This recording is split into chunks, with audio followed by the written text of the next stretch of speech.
Assalamualaikum warahmatullahi wabarakatuh. Bertemu lagi di channel Masdin Media. Pada video kali ini saya akan membahas tentang jalur pendaftaran yang pertama yang ada di tahap 1 ya. Jika kita lihat di jadwal ya, saat ini tanggal 26 April 2021, kita sekarang berada di masa pengambilan PIN ya, yaitu mulai dari tanggal 19 April sampai dengan tanggal 31 Mei 2021. Bagi calon peserta didik baru yang belum melakukan pengambilan PIN, silakan bisa melalui menu pra pendaftaran, kemudian ambil PIN, dan silakan dipilih sesuai dengan kategori yang sesuai. Misalnya, saya akan cobakan pada lulusan Jatim tahun 2021. Maka cukup dengan memasukkan nomor NPSN, NISN, kemudian tanggal lahir, dan jangan lupa dicentang saya bukan robot, dan diakhiri dengan klik tombol login. Nah, jika muncul keterangan seperti ini, selamat, pengambilan PIN telah berhasil dilaksanakan, maka artinya PIN sudah berhasil didapatkan. Silakan dicatat, disimpan, yang nantinya PIN ini akan digunakan pada saat proses pendaftaran pada jalur yang diinginkan. Bagi calon peserta didik baru yang masih memiliki kendala dalam proses pengambilan PIN, silakan dilakukan proses pembetulan sesuai dengan informasi yang disampaikan oleh sistem. Dan jika dirasa dibutuhkan, silakan bisa berkoordinasi dengan panitia penyelenggara penerimaan peserta didik baru tingkat sekolah. Ya, jadi nanti bisa berkoordinasi, menanyakan apa saja yang dibutuhkan dalam proses pengambilan PIN. Baik, kemudian jika kita lihat pada menu jadwal, tahapan berikutnya adalah setelah proses pengambilan PIN, adalah proses pendaftaran jalur yang pertama, yaitu jalur afirmasi, jalur perpindahan tugas orang tua, dan jalur prestasi hasil perlombaan dan atau penghargaan SMA dan SMK. Bisa kita lihat untuk rincian kegiatannya adalah mulai dari pendaftaran, ini dimulai tanggal 3 sampai dengan tanggal 4 Mei 2021, online melalui laman ppdbjatim.net. Kemudian untuk proses verifikasi dan validasi oleh operator sekolah, ini dimulai tanggal 4 sampai dengan tanggal 6 Mei 2021. Dan batas akhirnya adalah sampai dengan pukul 16.00 waktu Indonesia Barat. Sedangkan untuk proses pengumuman, untuk jalur afirmasi, jalur perpindahan tugas orang tua, jalur prestasi hasil perlombaan, dan atau penghargaan untuk jenjang SMA dan SMK, ini adalah tanggal 7 Mei 2021 pada pukul 08.00 waktu Indonesia Barat. Kemudian untuk proses konfirmasi oleh siswa yang diterima, ini disediakan pada tanggal 7 sampai dengan tanggal 8 Mei 2021 sampai dengan pukul 23.59 waktu Indonesia Barat. Untuk kali ini saya akan membahas melalui jalur afirmasi terlebih dahulu. Ya, jadi jalur afirmasi ini jika kita lihat di menu ketentuan, ada ketentuan umum yang sifatnya ini berlaku untuk semua jalur pendaftaran. Kemudian untuk ketentuan khusus ini mengenai tahapan-tahapan mulai dari tahap 1, tahap 2, tahap 3 sampai dengan tahap 5 dan beberapa pengecualian ya bisa dibaca. Kemudian untuk afirmasi ya ini bisa kita lihat ketentuan khusus ya melalui jalur afirmasi bisa dilihat di sini. Jadi jalur afirmasi ini diperuntukkan bagi calon peserta didik baru, baik SMA maupun SMK yang berasal dari keluarga tidak mampu, kemudian anak buru, dan penyandang disabilitas. Jadi untuk jalur afirmasi sekali lagi diperuntukkan untuk keluarga tidak mampu, anak buru, dan penyandang disabilitas. Kuota untuk jalur afirmasi ini totalnya ada 15%, ya, dengan rincian 7% ini untuk keluarga tidak mampu, kemudian 5%-nya adalah anak buru, dan sisanya yaitu 3% adalah untuk penyandang disabilitas. Kemudian untuk ketentuan jalur afirmasi ini untuk jenjang SMA, maka nanti berdasarkan domisili ya, baik itu nanti dalam zona dan atau luar zona yang berbatasan. Ya, jadi ada keterangan yang berbatasan untuk jenjang SMA. Sedangkan untuk jenjang SMK ini nanti berdasarkan zona ya, domisili yaitu dalam zona ataupun di luar zona. Kemudian untuk kesempatan memilih sekolah yang dituju adalah untuk jalur afirmasi ini untuk SMA itu nanti dapat memilih satu sekolah yang dituju yang berada dalam zona ataupun luar zona yang berbatasan. Sedangkan untuk SMK ini diberikan kesempatan untuk memilih satu kompetensi keahlian saja ya di sekolah yang berada di dalam zona ataupun di luar zona. Jadi hanya diberikan satu kesempatan ataupun satu pilihan untuk sekolah yang akan dituju, baik SMA maupun SMK.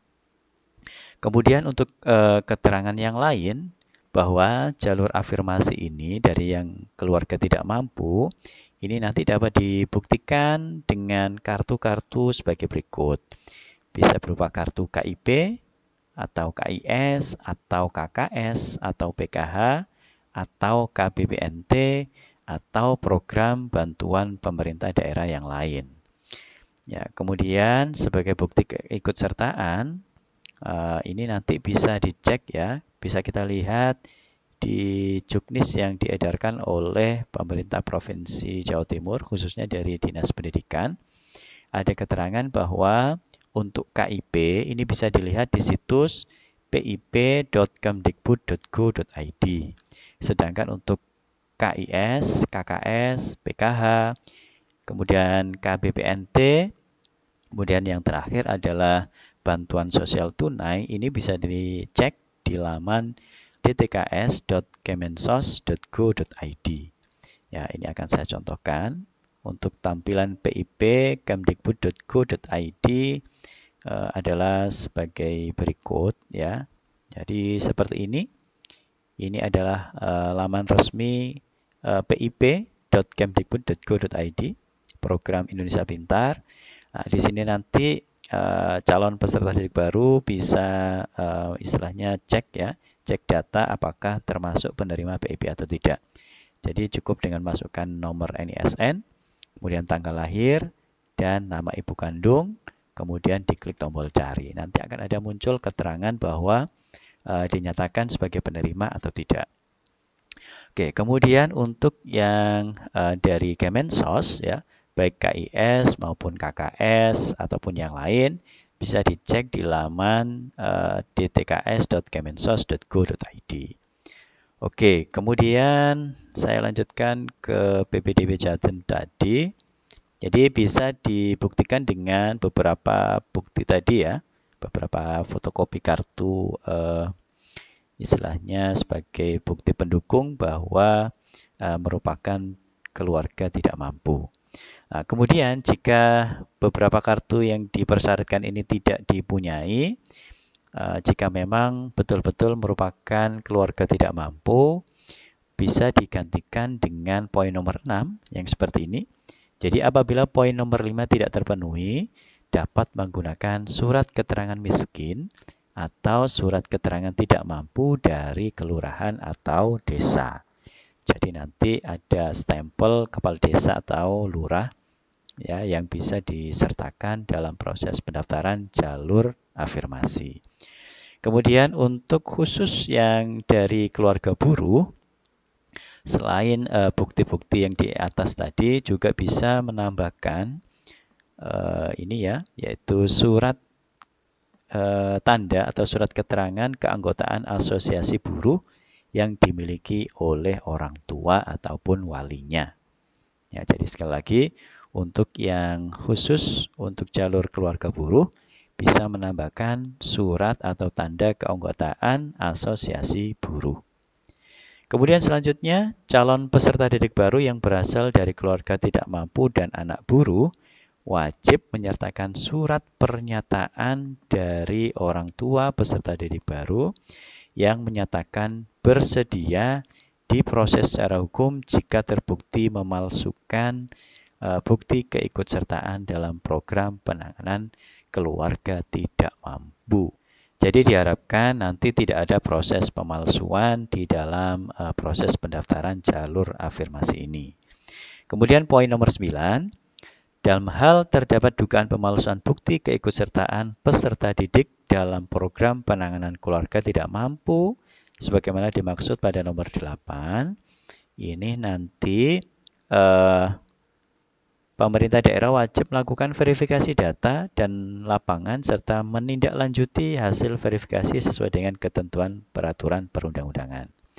Kemudian yang poin 10, pemalsuan bukti keikutsertaan peserta didik dalam program penanganan keluarga tidak mampu sebagaimana dimaksud pada huruf yang sebelumnya, ini nanti dikenai sanksi sesuai dengan ketentuan peraturan perundang-undangan.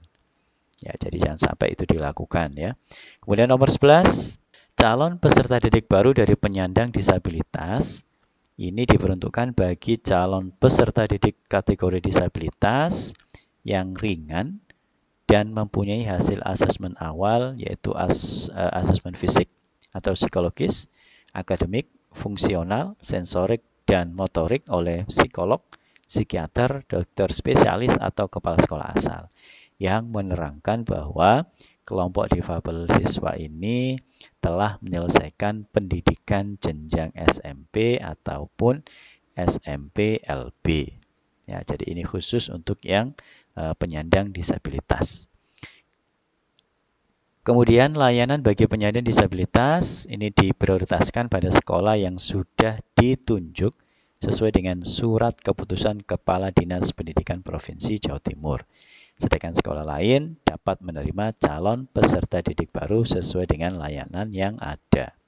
Kemudian nomor 13, dalam hal calon peserta didik baru yang mendaftar melalui jalur afirmasi, yang melalui jumlah kuota jalur afirmasi yang ditetapkan oleh Pemda, maka penentuan penerimaan peserta didik dilakukan dengan memprioritaskan sebagai berikut ya.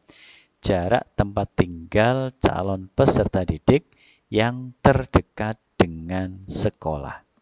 Ya, jadi prioritas utamanya adalah yang terdekat dengan sekolah.